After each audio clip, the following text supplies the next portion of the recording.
The thing about waiting tables is that you learn to read people.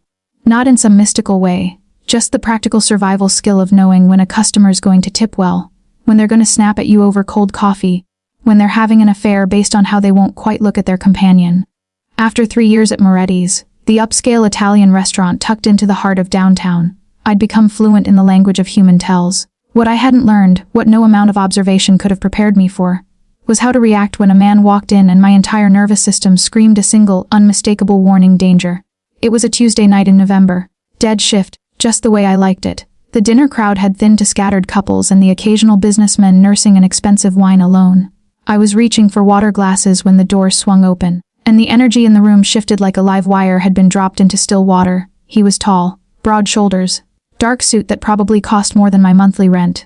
But it wasn't his appearance that made me freeze, it was the way every other person in the restaurant seemed to inhale sharply, then deliberately look away, as if making eye contact might be dangerous. I knew that feeling. I'd felt it exactly once before. 3 weeks ago, they'd broadcast a special on the news.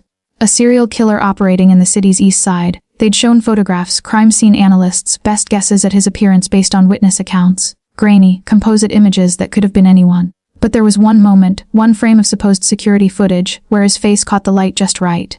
The news anchor had called him a predator.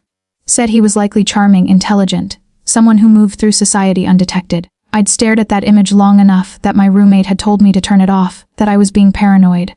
Now, as I watched this man cross the restaurant with deliberate slowness, nodding to the manager with the kind of acknowledgement that made it clear he owned the place, or at least, owned the people in it, I realized I'd been staring at that composite image for exactly the same reason a prey animal stares at a predator, because some part of me recognized what I was looking at. The man was escorted to a corner booth, the one with the best view of both entrances.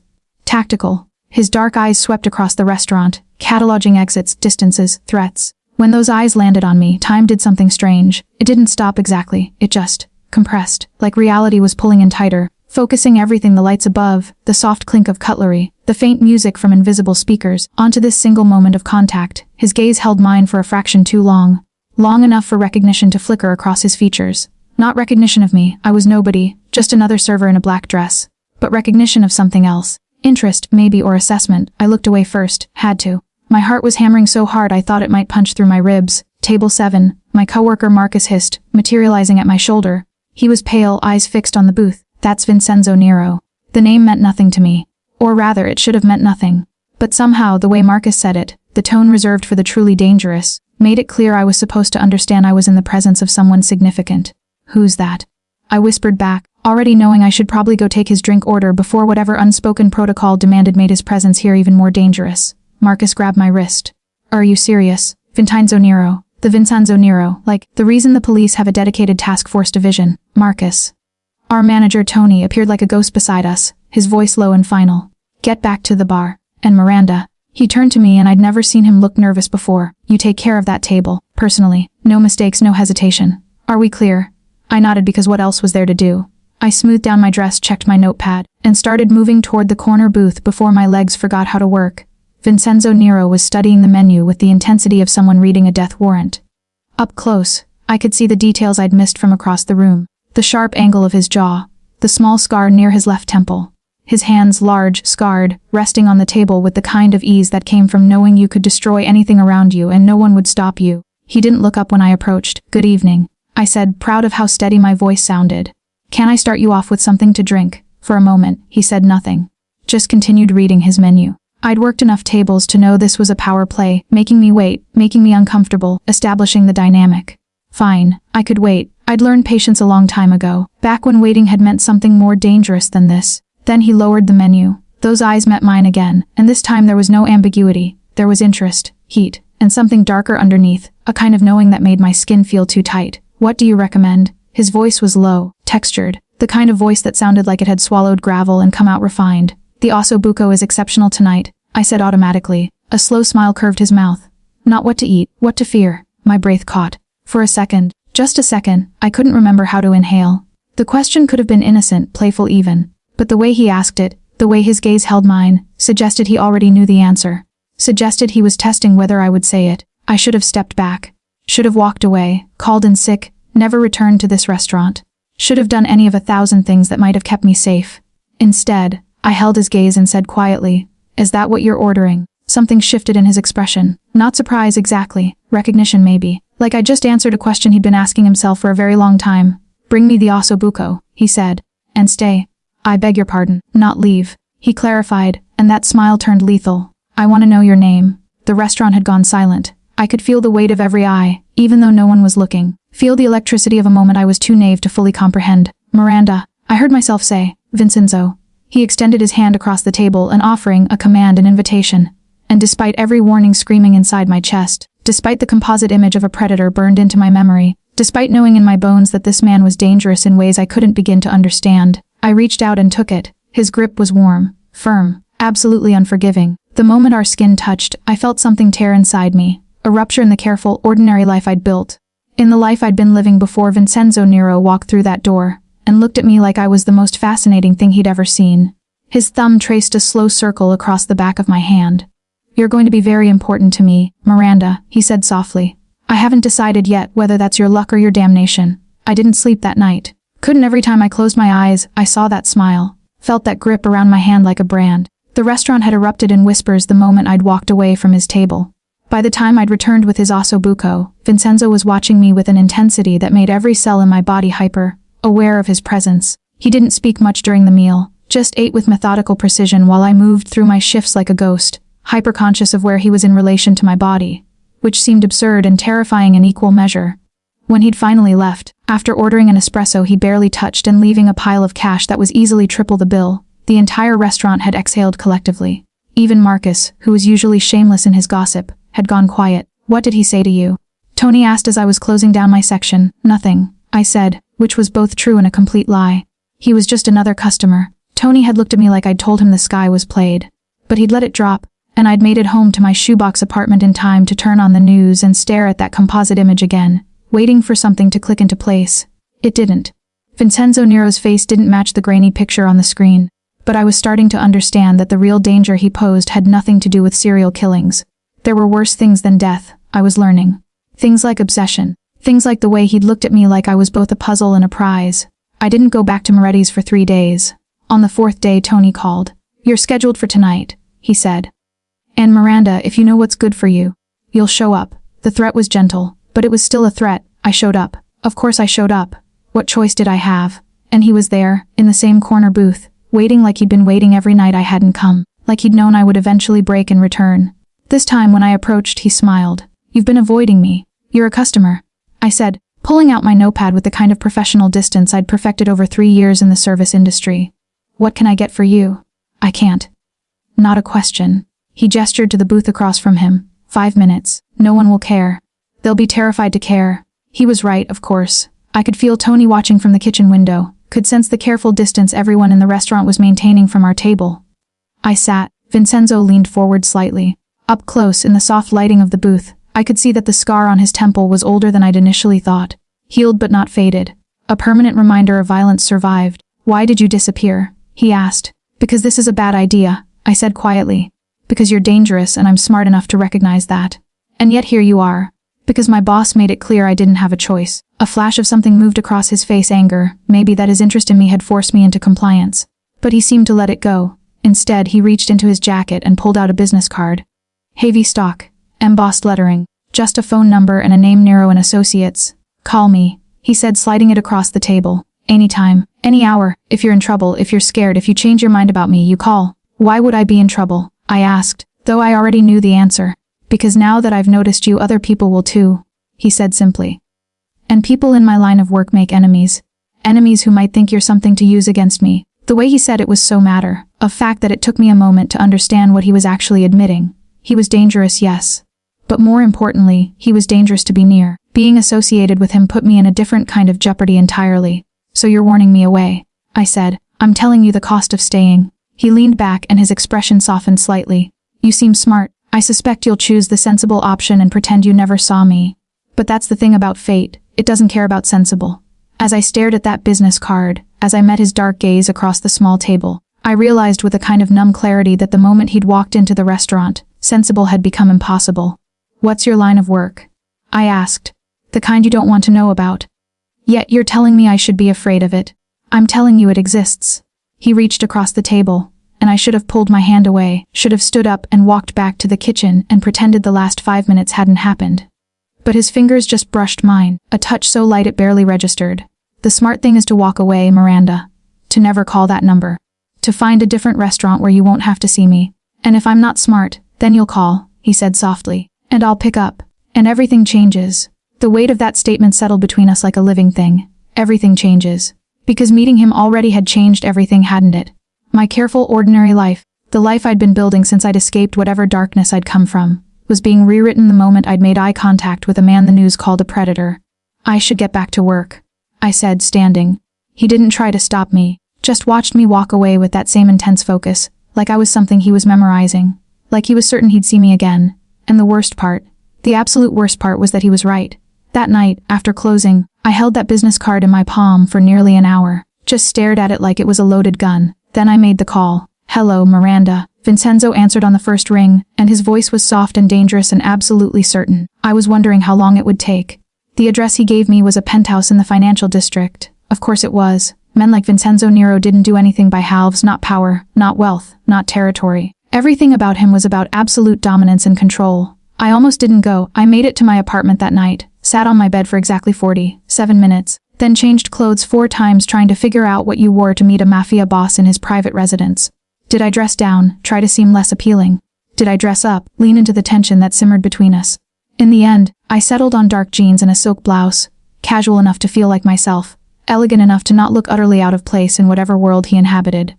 The elevator ride up was the longest and shortest moment of my life. By the time the doors opened on the top floor, my heart was so far up in my throat I could taste copper. The penthouse was exactly what I'd expected and nothing like what I'd prepared for. Floor to ceiling windows overlooked the entire city, lights scattered like diamonds across the darkness. The space was minimalist, all clean lines and expensive abstracts, furniture positioned to maximize sightlines and control. This wasn't a home. This was a command center dressed up in luxury. Vincenzo was standing by the window, silhouetted against the city lights, a glass of something amber in his hand. He was no longer in his suit. Just dark slacks and a white dress shirt rolled up at the sleeves, revealing the kind of forearms that spoke of both power and violence. There was a gun holstered at his side. He didn't even try to hide it, and several other scars I hadn't noticed before traced down his bicep like strange, deliberate art. "You came," he said, not turning around. "You knew I would. I hoped." He finally turned, and the shift in his expression when he saw me was visible. Something in him went still. "You look beautiful." I wasn't sure how to respond to that, so I didn't. Instead, I moved further into the apartment, hyper-aware of the distance between us and the choice that distance represented. I could still leave. Could walk back to that elevator and disappear from his world forever. But I was already moving closer. "Why?" I asked. "Why me? You could have anyone. Someone who fits this." I gestured at the penthouse, the city beyond, the implicit power of everything he represented. Vincenzo set down his glass and moved toward me with the kind of deliberate slowness that suggested he was being careful not to scare me off.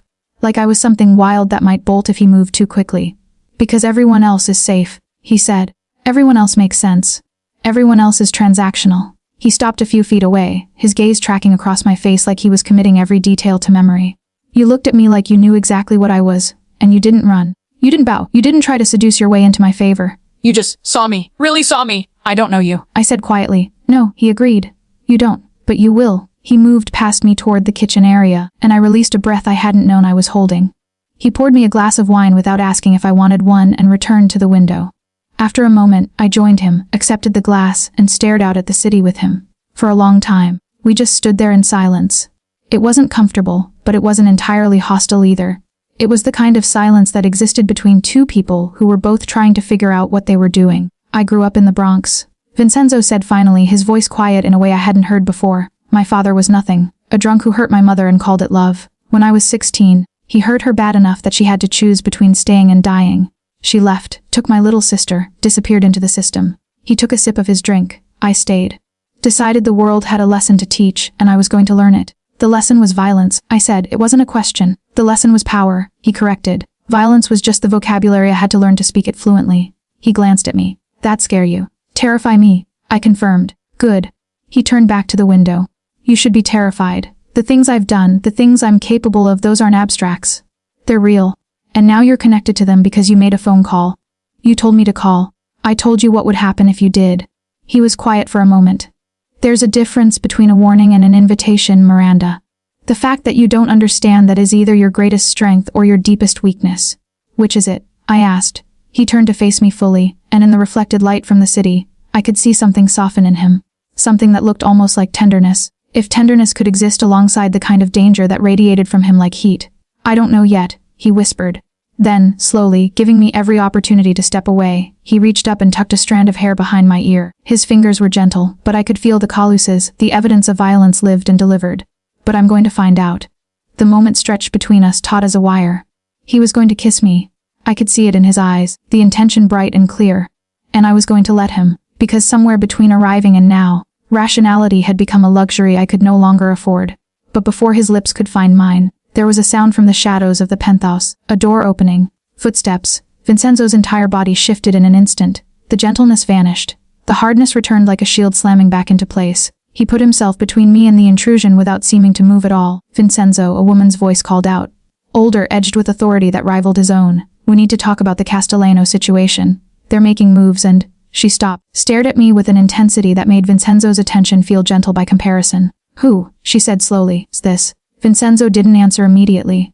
When he did, his voice had returned to that dangerous, absolute quality. This, he said quietly, is Miranda, and she's mine. The woman in the doorway was elegant, dangerous, and clearly held absolute authority in this world. She had Vincenzo's dark eyes, the same sharp features. The same way of standing like violence was simply one of the languages she spoke fluently. Yours. She repeated, her accent distinctly Italian and loaded with implication. How interesting, Mama, Vincenzo said, and the word carried a warning. Not now. So this was his mother. Of course it was. In my nervousness I'd somehow imagined he'd simply materialized fully formed from darkness and ambition, without the inconvenient reality of family connections. I'm Miranda, I heard myself say, extending my hand with a politeness that felt absurd in a penthouse that probably contained more weapons than a small police precinct. It's nice to meet you. She looked at my hand like it was a foreign object, then at Vincenzo with an expression of pure calculation. After a long moment she shook it. Her grip was firm, testing. Maria Nero, she said. And before my son tells you otherwise, I'm the reason he's still breathing. Mama, shh, she commanded, and Vincenzo actually fell silent. I filed that away as important. A beautiful girl, though. Smart enough not to cry when told about our business, it seems. She released my hand and turned to him. The Castellanos are moving product through the warehouse district. 3 shipments this week. They're building inventory and they're doing it in our territory. I know, Vincenzo said. And I'm deciding whether to let them think they're clever or whether to remind them what happens when they forget who owns this city. Maria smiled, and it was utterly without warmth. That's what I love about you, mio figlio, your restraint. She glanced back at me. He hasn't told you that he's going to have to choose between you and this world, has he? Mama, I'm not finished. She said, her voice hard as diamond. Listen carefully, girl. The moment you became important to him, you became a liability. Every rival we have will start thinking about how to use you. Every mistake he makes will be because he's thinking of you instead of the game. Enough, Vincenzo said, and the single word was a thunderclap. His mother actually paused. Then she laughed, a low, genuine sound that had an edge of pride to it. Fine. But you should know, Caro, that Luca Castellano called while you were otherwise engaged. He wants to meet. He says he has something you'll want to see. She turned to leave, then paused. And Miranda, welcome to the most dangerous game in the city. I hope you survive it. She was gone before I could formulate a response. The door closed with a soft click that felt like a final statement. Vincenzo's jaw was clenched so hard I could see the muscle working. Your mother, I started. I's right? He said grimly, moving back to the window. About most of it. Not about the choice, though. I'm not giving you up. You don't even know me, I said, but even as the words left my mouth, I knew they were becoming less true by the hour. I know enough. He pulled out his phone, sent a rapid series of text messages, then put it away. I know you're not afraid of me in the way other people are. I know you said my name like it meant something when your manager said it. I know you called my number knowing you shouldn't, and I know. He turned to look at me, and there was something raw in his expression. Something that looked almost like desperation. That letting you walk away would destroy me. The confession hung in the air between us, and I realized with a kind of sick certainty that he meant it. That whatever this connection was, it had already moved beyond casual attraction into something deeper and infinitely more dangerous. Your mother said people will use me. I said, that every rival will know you mean something to me, yes. He came back to where I was standing, cupped my face in his hands with a gentleness that contradicted everything about him. That's why I'm going to keep you so close that the only way to get to you is through me. And that, amor, is a price no one will want to pay. And the Castellanos. What about, will be handled. His thumbs traced my cheekbones. Before they become a real problem. You mean I'll do what I have to do, he said softly. And you're not going to ask me about it. You're not going to know the details. You're just gonna understand that I'm keeping you safe the only way I know how. There was a tenderness in his voice that broke something in my chest. Because I understood finally what my mother had been warning me about. It wasn't about physical danger. It was about the fact that I was already inside his orbit, and the closer I got, the more impossible it would become to escape the gravitational pull of his world. My phone buzzed. A text from an unknown number. She knows who I am. She knows what I do. By morning, all of the families will know you matter to Vincenzo Nero. Be ready for the consequences. Vincenzo's expression hardened as he watched me read it. Who sent that? I whispered. Someone reminding you that being connected to me means being connected to warfare. He said quietly. That message will have come from someone in my organization. Probably Marco, who has a habit of doing things I haven't explicitly ordered because he thinks they serve my interests. Does it serve your interests? No, he said.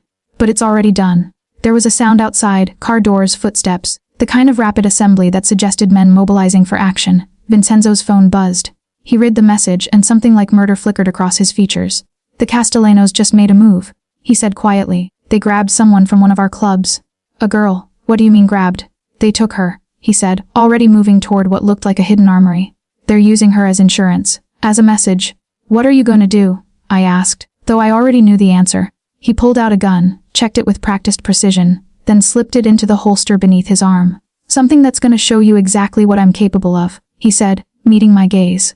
Stay here. Don't answer the door. Don't use your phone. Just stay. Vincenzo. But he was already gone, leaving me alone in his penthouse while the city sprawled below, dark and full of dangerous men making dangerous moves. And the worst part was that I wasn't afraid. I was absolutely, terrifyingly certain that I'd just become complicit in whatever violence was about to unfold. Vincenzo didn't come back until dawn. I'd spent the entire night pacing his penthouse like a caged animal, unable to leave, unable to stop thinking about what he was doing, whether he was hurt, whether the girl was safe, whether I'd made a terrible mistake by calling his number. By some point around 4 a.m, I'd realized I hadn't asked him about the girl's name, hadn't asked if she was someone he knew, someone important, or just collateral damage in the war between families. The elevator doors slid open, and he stepped out like he was emerging from another world entirely. His white shirt was torn, streaked with blood that may or may not have been his. There was a fresh cut above his right eye and his knuckles were raw, the kind of raw that comes from hitting something repeatedly, methodically, with intention. He looked like death wearing Prada. The girl, I asked immediately. Safe, he said, not bothering with Preamble. And a hospital. Minor injuries. The Castellanos made a mistake thinking they could use her as leverage. I should have felt relief. Instead, what I felt was a strange, twisting combination of adrenaline and something darker. Something that looked like possession. Did you? I couldn't quite finish the question. Did I what, hurt them? Yes. He was already walking toward what I assumed was a bathroom. Kill them? No. But they're gonna remember tonight for a very long time. Every time they look in a mirror, they'll think of me. He said it so matter-of-factly that I realized this wasn't bravado. It was simply statement of fact. Vincenzo Nero had spent the night delivering violence, and it meant no more to him than my shift waiting tables meant to me. I followed him into the bathroom. He'd already removed his shirt, revealing a body that was pure scar tissue and muscle, a living map of violence endured and delivered. There were new marks, bruises forming, a gash along his ribs that was still bleeding slightly. You need a doctor, I said. I need a shower. He met my eyes in the mirror. I need to be somewhere that isn't soaked in other people's blood, and I need. He trailed off, like he was about to say something that required more honesty than he'd planned for. What do you need? I asked softly. He turned to face me fully, and I watched the internal war play out across his features. The part of him that wanted to keep me separate from this, that understood the cost of letting me see him like this, warring with the part that needed something from me that no one else could provide. Calm here, he said. I should have had the presence of mind to be terrified. He was covered in blood, operating on an adrenaline high that could turn predatory in an instant, and I was entirely alone with him in his private space. Every instinct bred by survival should have screamed at me to run. Instead, I moved forward and pulled off my blouse. His breath caught. What are you doing? His voice was hoarse. What I should have done the moment you offered me that wine, I said quietly. If I was brave enough. I stepped into the shower with him, fully aware that I was offering consent to something neither of us had explicitly discussed. The water was already hot, and when he pulled me under it, the heat in the water and the physical presence of him created a strange, intimate bubble that felt like the only real thing in the entire world. He didn't kiss me. Not yet. Instead, he washed away the blood with meticulous care, his hands gentle despite their violence. I could feel him shaking from cold or adrenaline or something else, I couldn't tell. So I took the soap from his hands and returned the favor, cleaning the cuts, careful not to press too hard, mapping the scars with my fingertips like they were a language I was learning. Tell me why, he said when the water finally ran clear. Tell me why you're letting yourself do this. Because you saved her, I said. Because you did something terrible for someone you don't even know. I did it because you cared, he corrected, water running down his face. I did it because you were scared and that made me. He stopped, struggling for the word. Territorial. That's not a good reason. No, he agreed. It's the reason of a mafia boss, not a good man. But at least it's honest. He kissed me then, and it was nothing like I'd expected. It wasn't violent or possessive or even particularly passionate. It was slow and careful and tasted like confession. Like he was trying to communicate something through the contact that his words couldn't convey. When we finally broke apart, I was shaking. We didn't make it to the bedroom. The couch in his living room was close enough.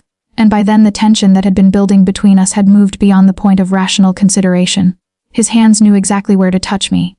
My mouth knew exactly how to respond. It was like our bodies had been designed to speak to each other in a language that bypassed thought entirely. The physical intimacy was different than I'd expected. He was surprisingly gentle, checking in with me, letting me set the pace, which somehow made it more intense than any rough claiming could have been. Because it required him to be present, aware, connected to me in a way that transcended the purely physical. Afterward, we lay tangled on his couch in the early morning light, his head resting on my chest, my fingers trailing through his damp hair.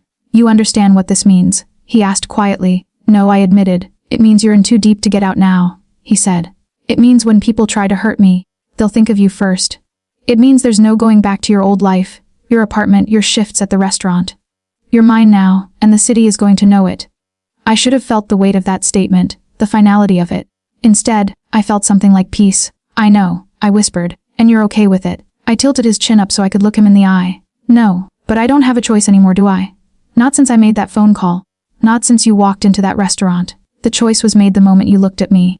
Something shifted in his expression, a kind of acceptance mixed with something that looked almost like relief. Then we're damned together, he said softly. There was a sound at the door. A knock. Vincenzo was already moving, pulling on his pants, positioning himself between me and the entrance. Come in, he called out, and his voice had returned to that absolute, controlled quality. The door opened. It was Marco, one of Vincenzo's men, and his expression immediately shifted from professional to shocked when he saw me on the couch, hastily pulling on my blouse. Boss, he said carefully, we have a problem. Your father just arrived in the city. The blood drained from Vincenzo's face. My father's dead, Vincenzo said flatly. He's been dead for 20 years. Apparently not, Marco said, and I could hear the nervousness in his voice. He's at the Rosewood Hotel. Says he wants to meet with you. Says he has something to tell you about the Castellano operation that's going to change everything. Vincenzo's entire body had gone rigid. I watched the transformation in real time, from a man capable of tenderness to something harder, colder, more controlled. It was like watching a door slam shut on whatever vulnerability he'd allowed me to witness. Get out, he said to Marco.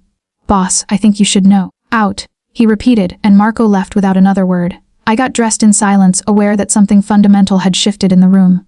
Vincenzo was already on the phone, issuing orders in Italian rapid enough that I could only catch fragments. Something about soldiers, about a meeting, about keeping something contained. When was the last time you saw your father? I asked quietly. He didn't answer. Just ended the call and stared out at the city like it was an enemy territory he was trying to strategize. Vincenzo.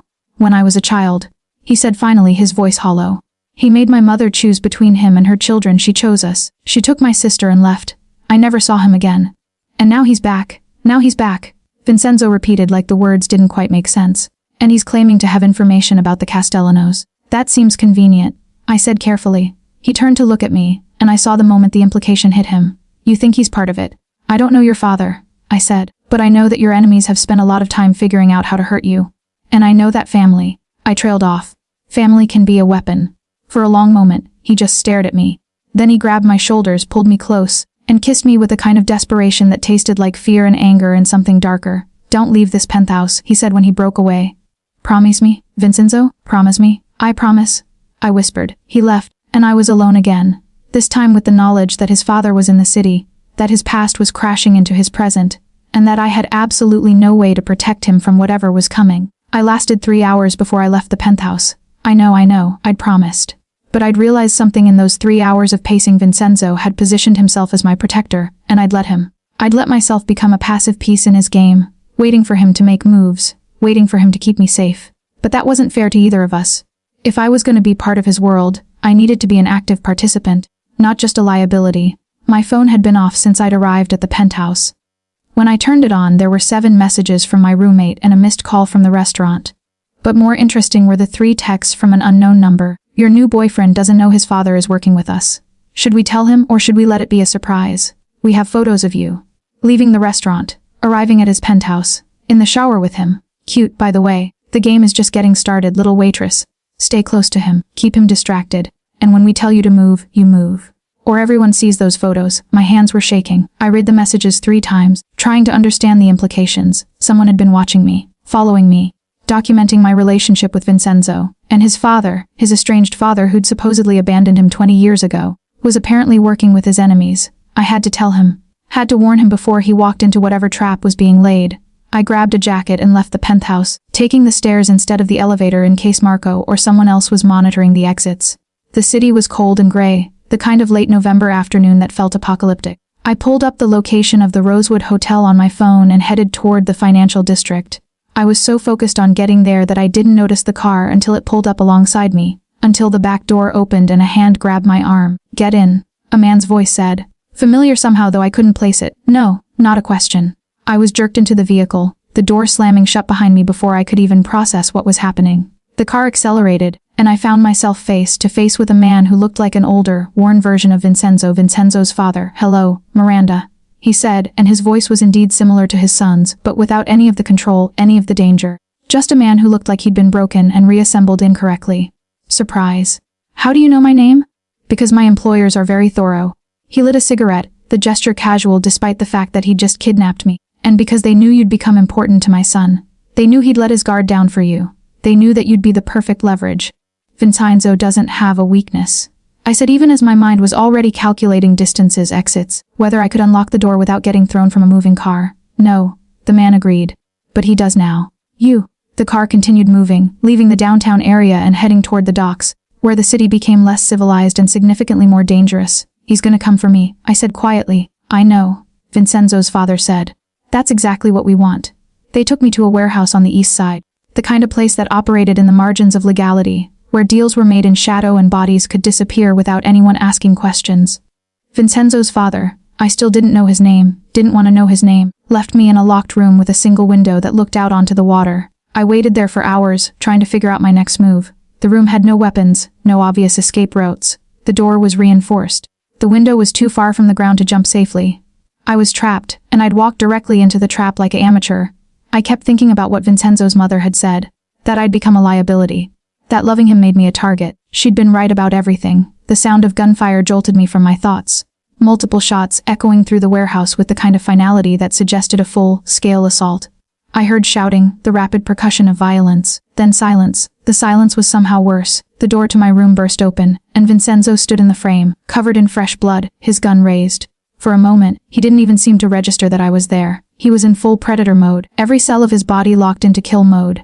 Then his eyes found mine, and something shifted. Are you hurt? He demanded, already crossing the room to check me over, his hands moving across my body with more urgency than tenderness. I'm fine, I said. Vincenzo, your father, is dead, he said flatly. Shot 3 times.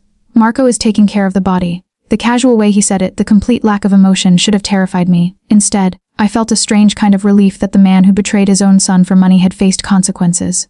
He was working with the Castellanos. I asked. He was working with everyone, Vincenzo said. He'd holstered his gun and was now examining the door, making sure we had adequate egress.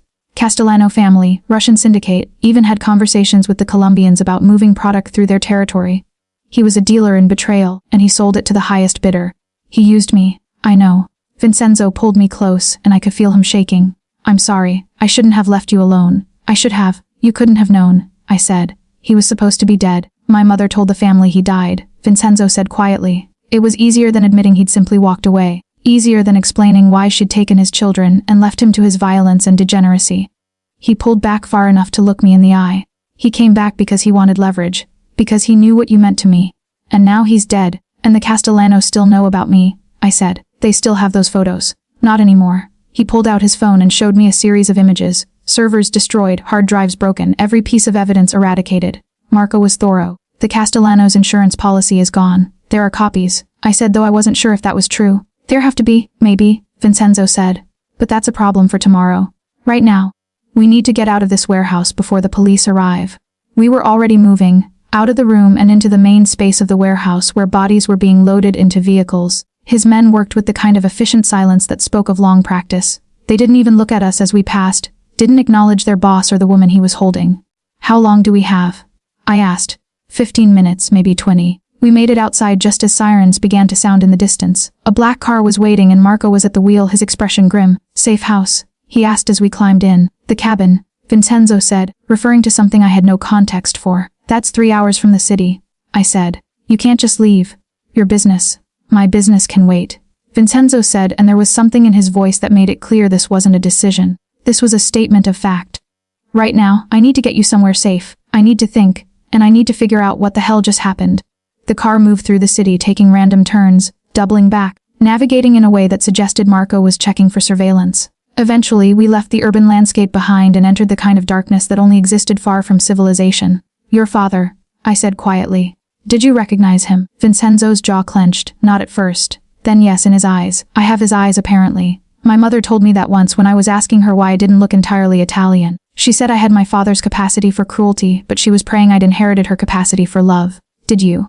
He looked at me, and in the darkness of the car, I could barely make out his features. I don't know, he said softly. I've never had to choose between the two before. We drove in silence for a long time. Eventually, the lights of the city disappeared entirely, replaced by trees and darkness and the kind of isolation that made it feel like we were the only two people left in the world. What happens now? I asked. Now we're gonna stay at the cabin for a few days while things cool down. My organization will handle the fallout, consolidate power, eliminate loose ends. And us. And us, he repeated, and I could hear something like uncertainty in his voice. Something I'd never heard from him before. I don't know, Miranda. For the first time, I genuinely don't know. The cabin was isolated, the kind of place that existed off the grid, surrounded by forest and silence, and the kind of distance that made the rest of the world feel like a dream. It had electricity, running water, a full kitchen, and bedroom upstairs that looked like it had been decorated by someone who'd never actually lived in it. Vincenzo spent the first night on the phone, coordinating with his organization, handling the fallout from the assassination of his own father. I listened from the adjacent room, unable to stop myself from eavesdropping, unable to not care about the decisions he was making. He ordered someone killed for being too close to the Castellano operation. He had another man beaten because word had gotten out about his father's involvement. He consolidated territory, made alliances, and generally did all the things that a mafia boss had to do to maintain control in the face of crisis. And I watched the transformation happen in real time. The man who'd been vulnerable with me in the shower became hard again. The version of Vincenzo who'd cared enough to rescue a girl he'd never met became a stone-faced strategist who viewed human lives as resources to be allocated.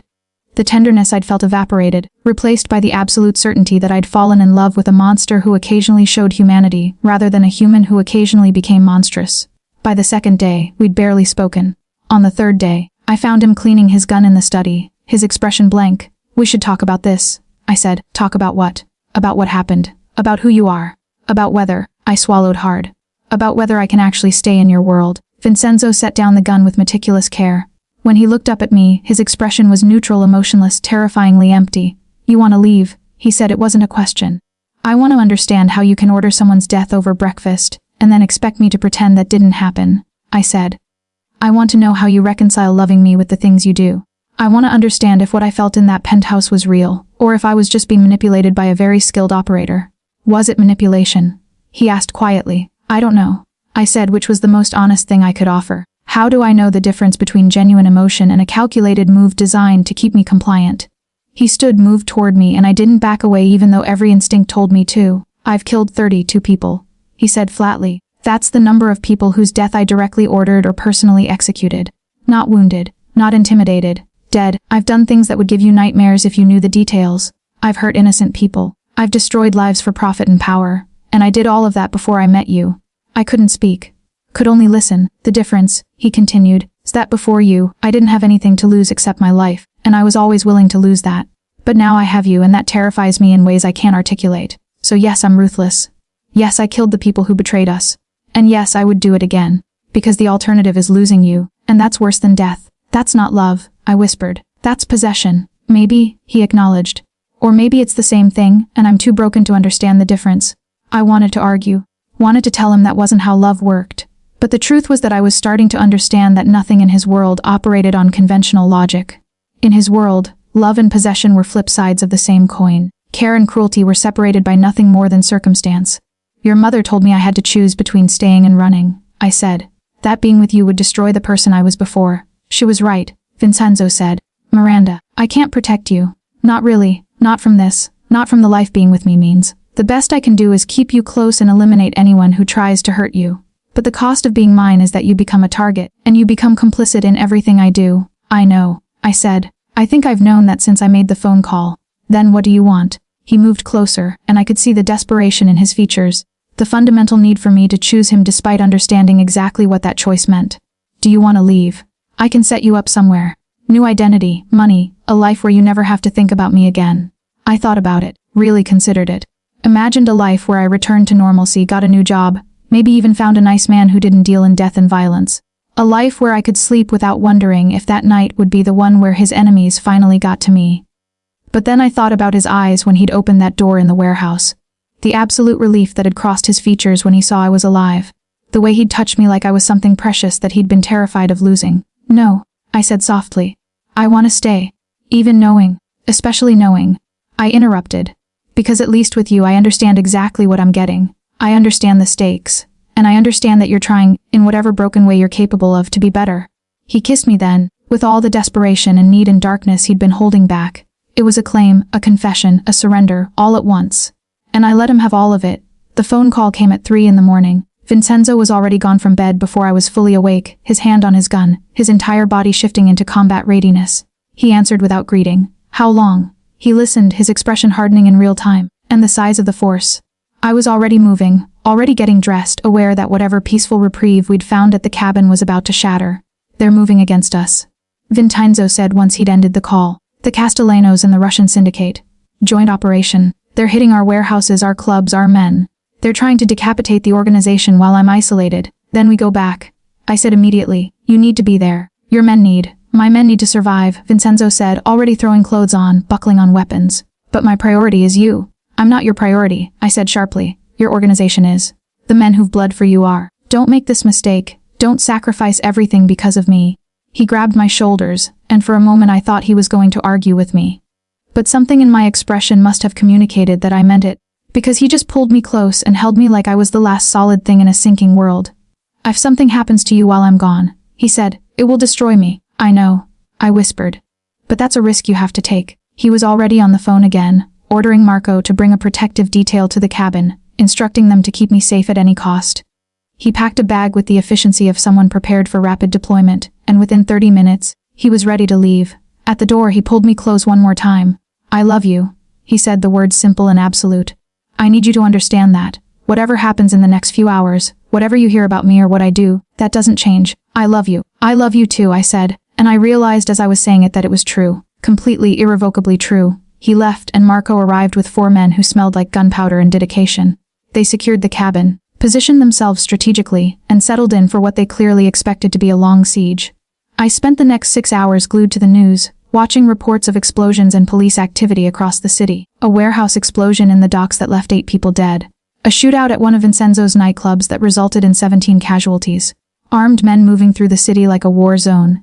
And Vincenzo in the middle of it all, orchestrating. Fighting, dying, no. I wouldn't let myself think that. Around noon, the sound of cars outside jolted me from my obsessive news watching. Marco's hand immediately went to his gun, then relaxed when he saw who it was. Vincenzo's mother walked in, flanked by her own protective detail, her expression grave. Your boyfriend is losing, she said without preamble. The Russians are better supplied, the Castellanos have superior numbers, and Vincent is fighting from a weakened position. Where is he? I demanded, currently holding territory in the warehouse district. He sent word that he has a plan, but it requires him to take a massive risk. She moved closer to me, studying my face. He's told his men that if anything happens to him, they're to take you and disappear. That you're to be protected above all else. That's insane, I said. He needs to focus on the fight, not on protecting me. Yes, Maria agreed, which is why you're gonna help me. How? I have leverage, she said softly.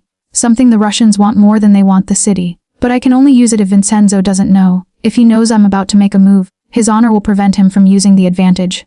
What kind of leverage? I asked, though I was already understanding what she meant. Come with me, Maria said. And be prepared to be a pawn in your own salvation. She led me out to a car, away from the cabin and the protective detail, toward the heart of the city where the fighting was thickest. We arrived at what looked like an abandoned office building, and she took me up to a high floor with windows that overlooked the warehouse district below. Watch, she said. Below I could see Vincenzo. He was coordinating men, making strategic decisions, physically fighting when he needed to. He was magnificent and terrible, a force of nature that was slowly being ground down by superior numbers. He's dying, Maria said flatly. Slowly but inevitably. He doesn't have enough men, he doesn't have enough ammunition. He doesn't have enough time. Then why are we here? I demanded. Because I'm going to make a call, she said, pulling out her phone. I'm going to tell the Russians that I'll hand them everything they need to destroy Vincenzo and take over the city. I'm going to tell them that his weakness is you and that they can use you to control him. No. Yes, she said calmly. And they're going to believe me because it's true. And then, when they come for you, Vincenzo is going to do something he's never done before. He's going to choose. Between his pride and you. Between his honor and your safety. She made the call. I listened as she laid out the betrayal, as she offered me up like the ultimate sacrifice. And then she hung up and turned to me with an expression of absolute certainty. They're coming, she said. And when they do, you're gonna run. The Russian operatives arrived 17 minutes later. 5 men, professional, with the kind of controlled brutality that suggested they'd done this many times before. Maria walked out with her hands raised, and they let her pass with barely a glance. Their focus was entirely on me. Miranda Castellano, one of them said, consulting something on his phone. Lover of Vincenzo Nero. Insurance policy and leverage. I didn't correct him about the name. Didn't point out that I'd never agreed to any of this. Just nodded and let them secure my wrists with zip ties that cut into my skin. They took me back downstairs, back to a vehicle, and began driving toward the warehouse district where the battle was raging. Every moment, I knew exactly what was happening. They were putting me directly in Vincenzo's line of sight.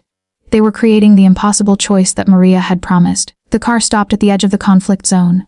Through the windshield, I could see Vincenzo. See the moment his eyes found the vehicle. See the moment he understood what had happened. Everything stopped. His men froze mid-action. His Russian counterpart, seeing the distraction, advanced. The Castellanos took the opportunity to press their advantage. But Vincenzo didn't seem to notice any of it. He just stared at me through the windshield with an expression of complete anguish. Bring her to me, he ordered, his voice cutting through the chaos with absolute authority. The Russians exchanged a glance. This was the moment. This was what they'd come for. He was going to choose, and his choice was going to destroy him.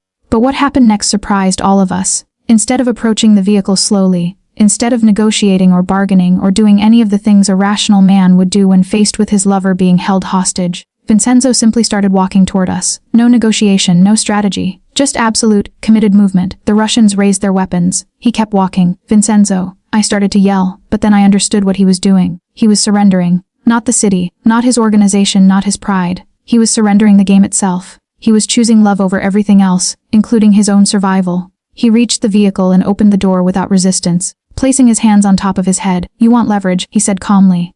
Here I am. Take me instead. The lead Russian operative smiled. We'll take both of you. No, a voice said from behind them. You won't. Maria stepped out from a hidden position, and she wasn't alone. Behind her were at least 40 men, some Vincenzos, but many of them older, harder, with the kind of authority that suggested they held power in the broader criminal ecosystem of the city. You made a mistake coming to my city, Maria said coldly, and threatening my family. The other families are watching, and they've decided that an alliance with Vincenzo is worth more than temporary advantage over him. The Russians evaluated their odds, saw that they were suddenly outnumbered, and made the decision that every tactical operative makes when faced with impossible circumstances. They ran. The moment they were gone, Vincenzo cut the zip ties from my wrists with a knife, pulled me against him, and held me like he might never let go. That was incredibly stupid. I whispered against his shoulder. Yes, he agreed. Also the smartest thing I've ever done. Maria appeared beside us, her expression matter of fact. The Castellanos are retreating, she said. The Russians are leaving the city, and Vincenzo's allies are consolidating power. The crisis is over, and the cost? Vincenzo asked. Acceptable, Maria said. She looked at me. You made my son human. Whether that's salvation or damnation remains to be seen. She walked away, leaving us standing in the middle of a war zone that was slowly returning to something resembling normalcy. Epilogue resolution. 6 months later, I stood on the balcony of Vincenzo's penthouse and watched the city lights spread out below like promises written in electricity. The violence hadn't stopped in his world, it never really did. But something had changed.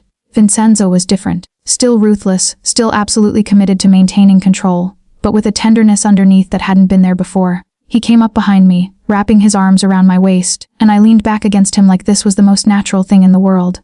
Which, somehow it had become. I was thinking about the restaurant, he said softly. About the moment I walked in and saw you. I knew what you were, I said. Some part of me recognized you before you even sat down. Yet you served me anyway. Yet I called you anyway, I corrected. Evan knowing better?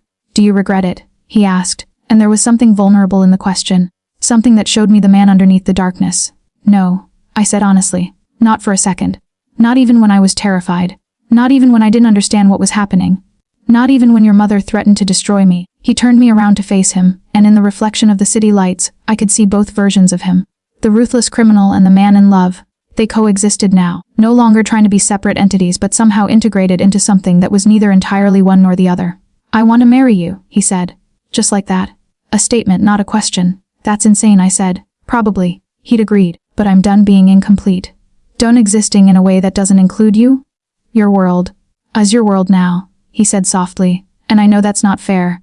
I know that it's dangerous and dark and full of violence. But I also know that you're stronger than anyone I've ever met. You walked into my penthouse knowing exactly what I was, and you didn't run. You chose me." I thought about my old life. The apartment, the restaurant, the careful, ordinary existence I'd built in an attempt to escape whatever darkness had chased me. And I realized that life had been a kind of living death. A slow acceptance of limitation. A surrendering to the idea that I wasn't capable of more. Vincenzo had forced me to recognize my own strength. He'd shown me that safety was an illusion, and that the only real choice was between existing and truly living. "Yes," I said. "I'll marry you." He pulled a ring from his pocket. Platinum and diamond, understated but impossibly elegant, exactly like him, and slid it onto my finger. The city lights caught the diamond and scattered into 1,000 directions, and I felt something like peace settle inside my chest. Over the next few weeks, I learned the mechanics of his world. Met the other families, understood the power dynamics, started to comprehend the delicate balance that kept the criminal ecosystem functioning. His mother had been right. Being with him made me complicit in things I couldn't allow myself to fully understand. But I also learned that Vincenzo was different with me. Still absolutely ruthless with his enemies, but genuinely trying to be better, making decisions that prioritized stability over violence, protection over aggression. He wasn't becoming a good man. That ship had sailed years ago, when he was a teenager surviving in the Bronx. But he was becoming his man, the version of himself that I'd somehow inspired him to want to be. We got married in a small ceremony at the penthouse, with his mother, my roommate, and the highest ranking members of his organization as witnesses. It was strange and beautiful and utterly surreal, and when he kissed me at the end, I felt like I was finally coming home to something I'd been searching for my entire life. "No regrets?" he asked, just like he did whenever something significant happened. "Not a single one," I said. "You." He looked down at his wedding ring, then back at me. "The only regret I have," he said softly, "that it took me this long to find you. We had a year of relative peace. A year where the violence was managed, contained, controlled. A year where I could almost pretend that we were just a couple, that his darkness was just the regular darkness of regular people, that love could exist in an uncomplicated space. But I'd learned by then that complexity was the cost of truth. That love in a dark world was still love, even if it was shadowed by danger. That Vincenzo would always be a mafia boss, and I would always be the woman who'd chosen him knowing exactly what that meant. And somehow that was enough. More than enough. It was everything.